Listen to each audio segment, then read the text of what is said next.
Hey, good afternoon. Todd Burrier from toddburrier.com. And today we're going to talk about the key thing to look for in a home business opportunity. Because let's face it, the industry is exploding and it's not going to slow down anytime soon, right? As a matter of fact, if you think about the economic circumstances, the advances in technology, what's taking place in the market is awesome. It is awesome. It is an awesome environment to get into the home business world.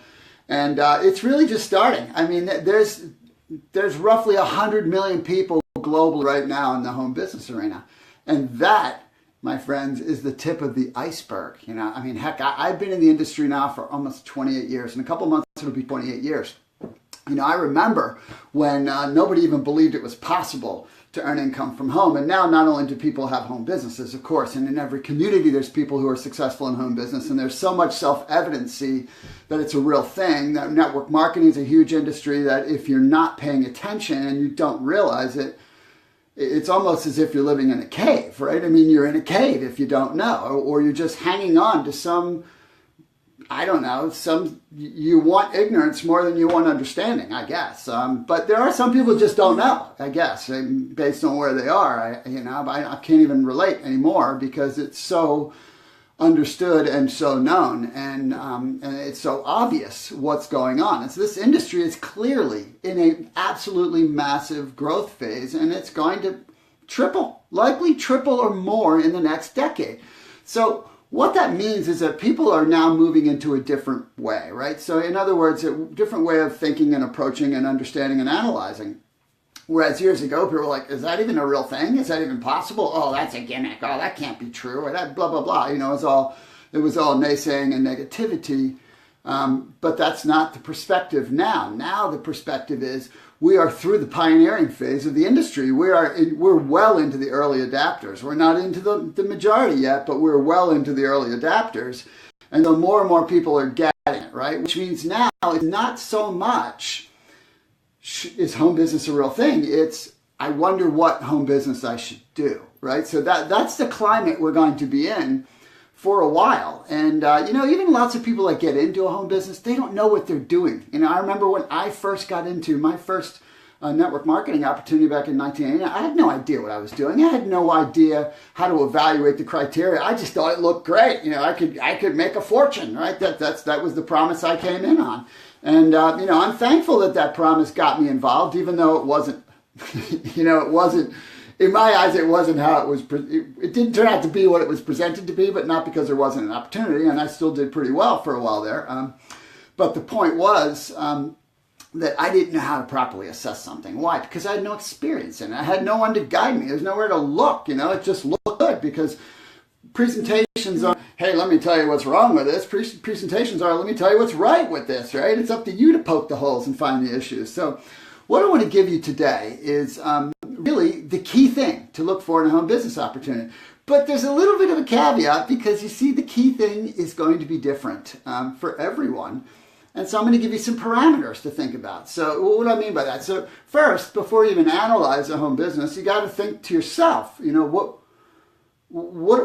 ask yourself the question, what do I want? So in other words, are you looking to play for the long term, or are you looking to play for the short term, right? Are you only interested in a way you can make money right now and for the next year or two? Are you interested in building something serious and substantial that lasts for a long time? Or how about what kind of investment is it going to require?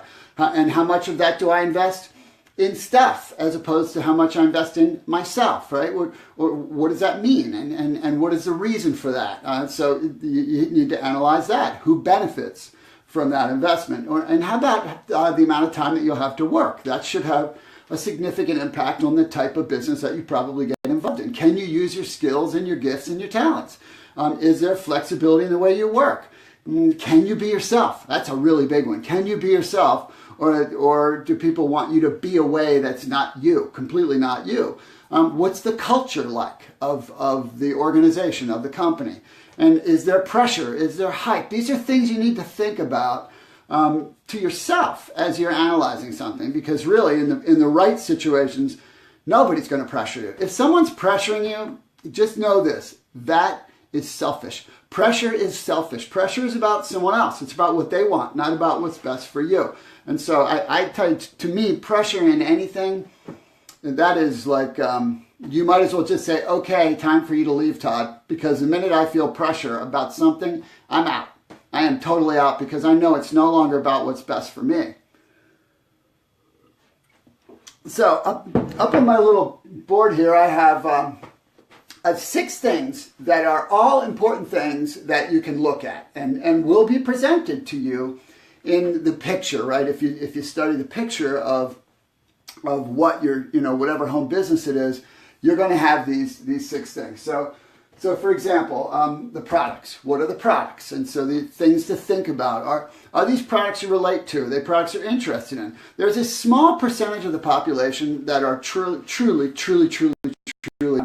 right. They're the kinds of people, and I would say it's probably 1%, but I don't know that to be true. It's just my gut from being in business for a long time and working with lots of different kinds of people in lots of different kinds of industries, as well as having, being a leader in the home business industry for 27 years. So, there's a small group of people that the product doesn't matter for them at all. Just doesn't matter at all. They're entrepreneurs. And so if the product's good enough to penetrate a market, they don't care if it's a product that they care about. But for most people, that's not true.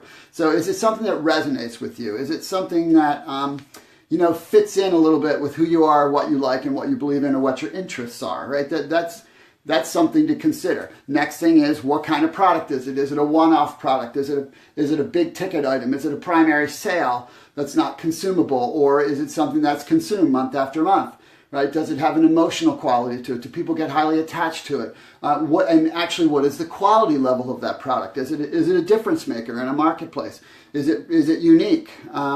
Does it have the ability really to penetrate a given market? These are all things to think about as it relates to a product. And so we could just hop over from here correspondingly to market trends, because that's also going to tie in a little bit to product. One thing that you already have, everybody has this in the network marketing arena, is one of our market trends is the movement towards home business, and a home business is one of our products, right? So if you think about a typical network marketing company, you have either a product or a service, and you have your opportunity. And the product or the service has to be good enough, right, that people would use it whether or not they were in the opportunity. If that's not the case, you have something that absolutely will not last. It's just a fact. It's not going to last, right? But if it is something that people would use long term, which means it's priced competitively and it's of quality, and they would use it regardless of being in the opportunity, you got something that could last a long time.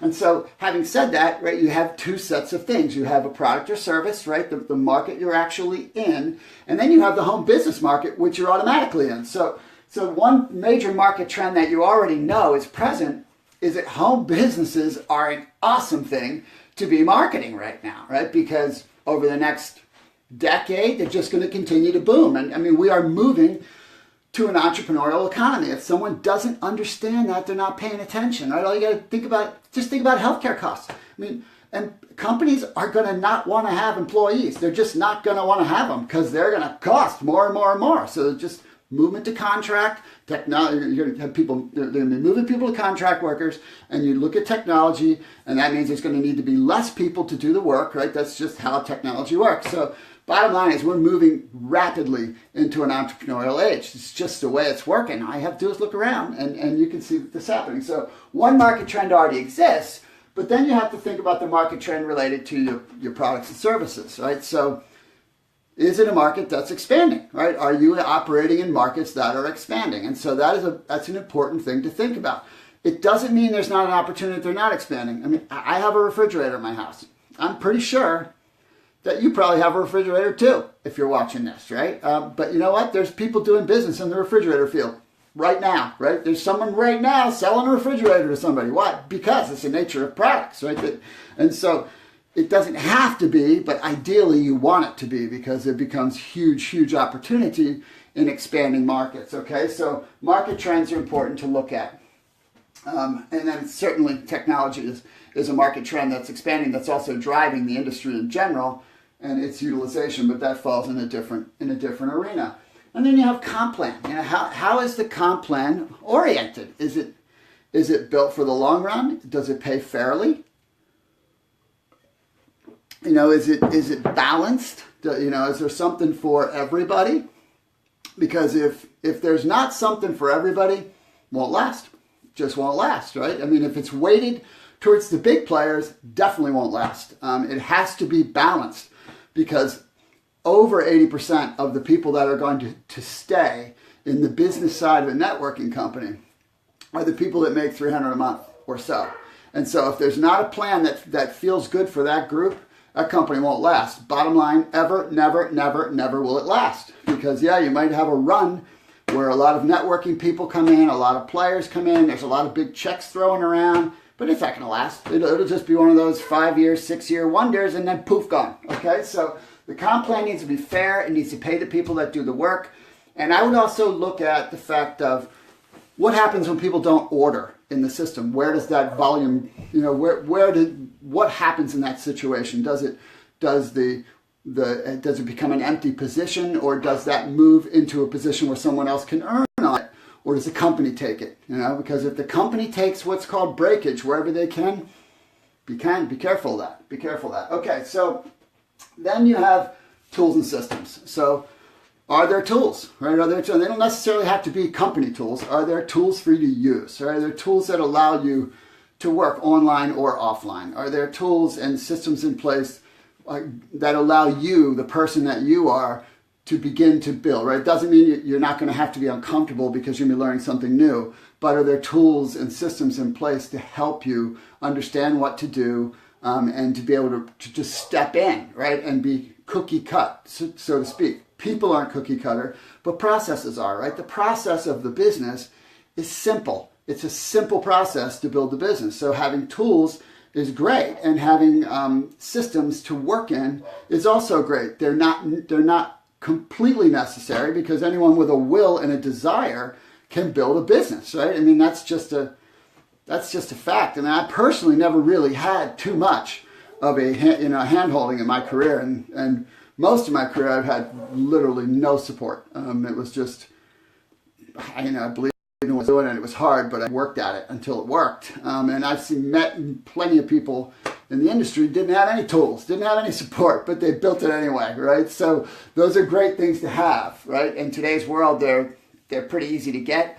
But you want to look at what's available to you right away to plug into, and you might consider, how much they cost you. Is it something you have access to relatively inexpensively, and that you can just dive right in and use? And then, what's your support community like? Who are the people? What is the culture? Who's accessible to you? And this doesn't mean that you have to be sponsored by a superstar. As a matter of fact, in a lot of cases, depending on who that person is, that may not be a great person to be sponsored by. It just depends, right? You have to feel that out and find out, is this a person who's caring, who wants to work with me? Is this a person that fits with me, right? That I feel comfortable working with? Is this a person I can trust? These are things to think about. And then the community in general. What are the people like? What are the kinds of people that this community is? Do they feel good? Do they feel good for me, right? Because there's plenty of opportunities out there, and you want to find a place that you feel good in. Because unless you're doing it for right now, which if you're doing it for right now, if you're doing it for 1 year, don't do network marketing. Do something else. Go sell tanks or something big ticket. But if you're doing it for the long term, then your community is going to be an important thing to look at. And then the company. What is the history of the company? What is their track record?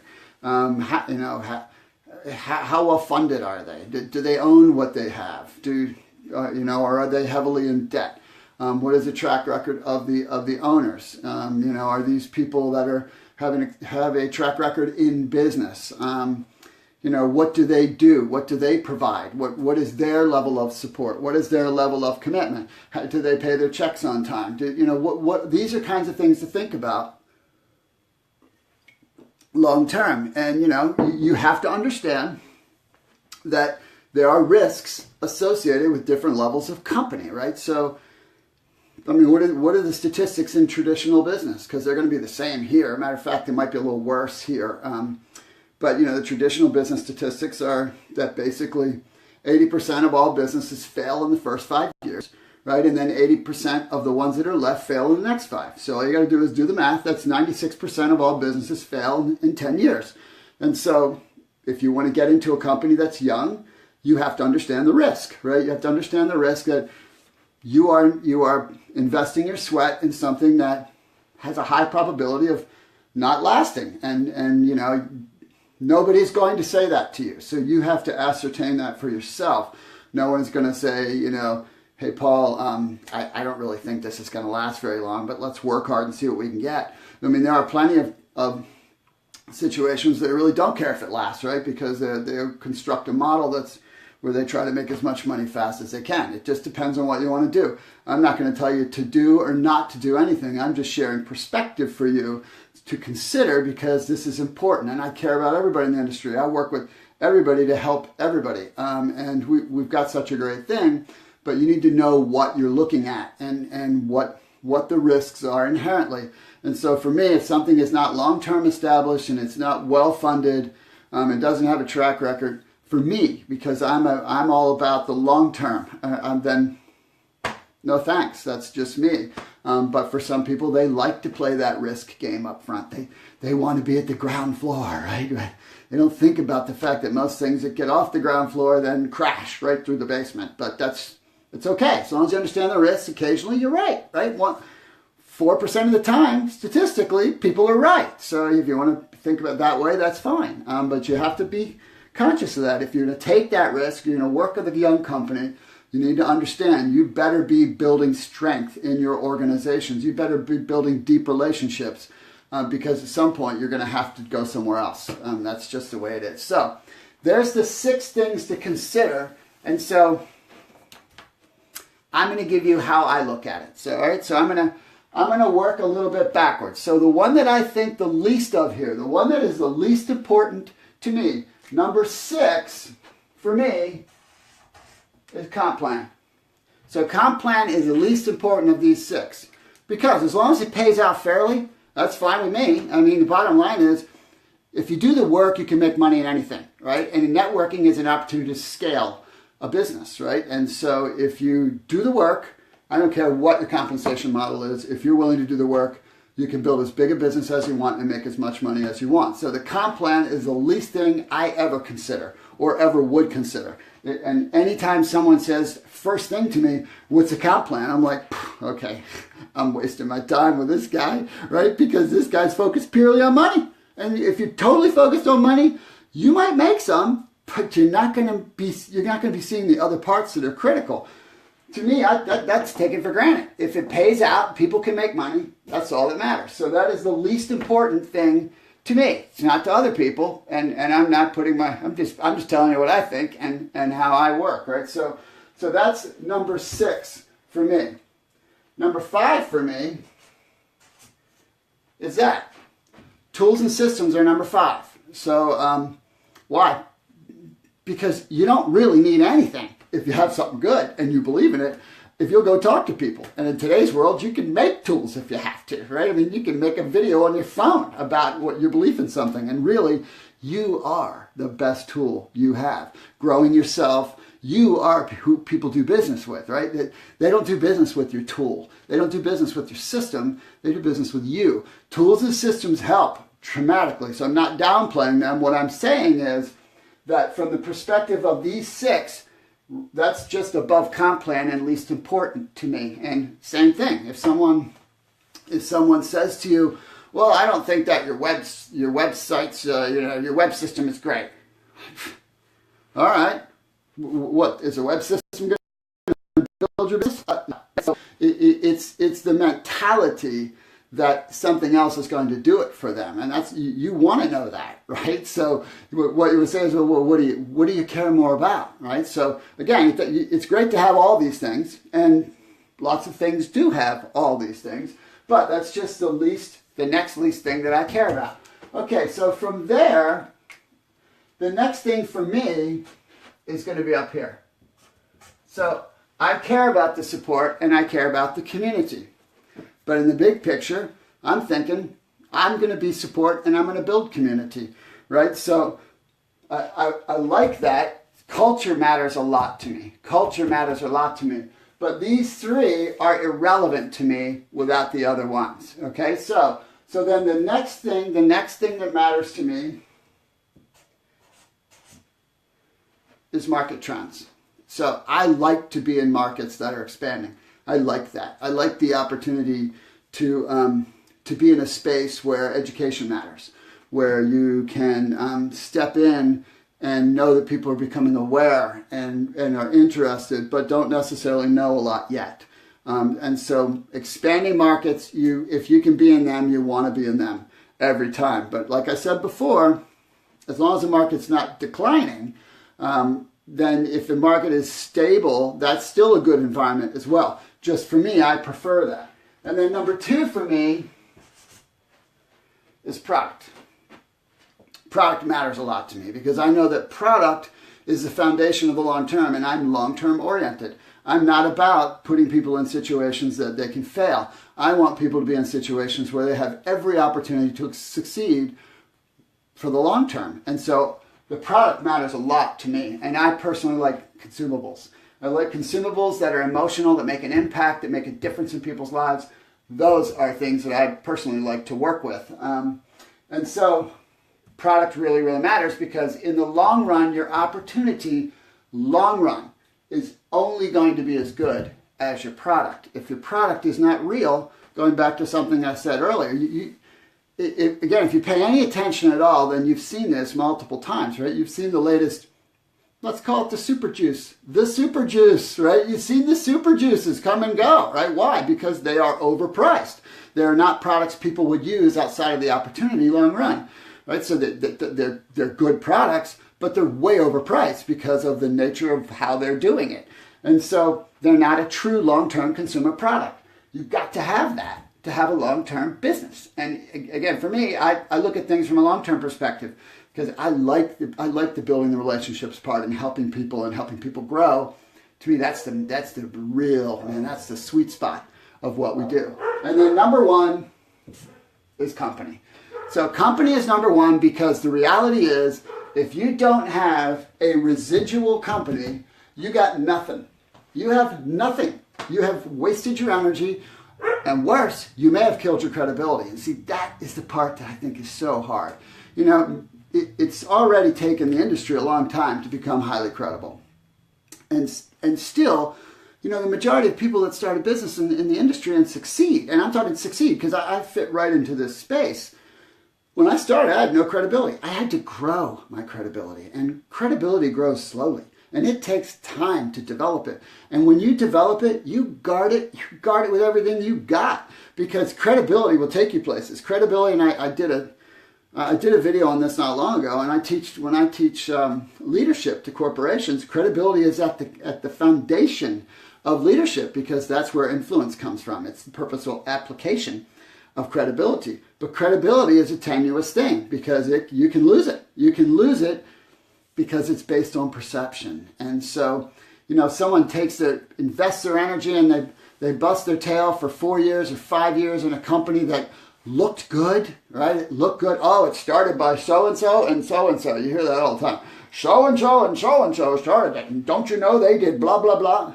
So what? Right? They haven't proven that this works yet, right? So just because they did blah, blah, blah. I mean, Donald Trump used to be associated with an MLM, right? He's president, but his MLM ain't around anymore, I don't think, right? So you have to think about it in terms of, man, I want to guard my credibility. And so if I'm with a company and I'm not sure it's going to be around, then one thing I know is at some point my credibility is going to take a massive, massive hit because you're going to involve people, they're going to build a business, and then if it goes away, they're going to be looking at you. They're going to be looking at you. And so the company is number one for me. I'm a business guy, so I need to know that have ownership, that knows what they're doing, that they know how to take care of their money, that they've invested in themselves, that they're not spending it freely outside, they're investing it back in the company, that they pay checks on time and have for a long time. That stuff resonates with me.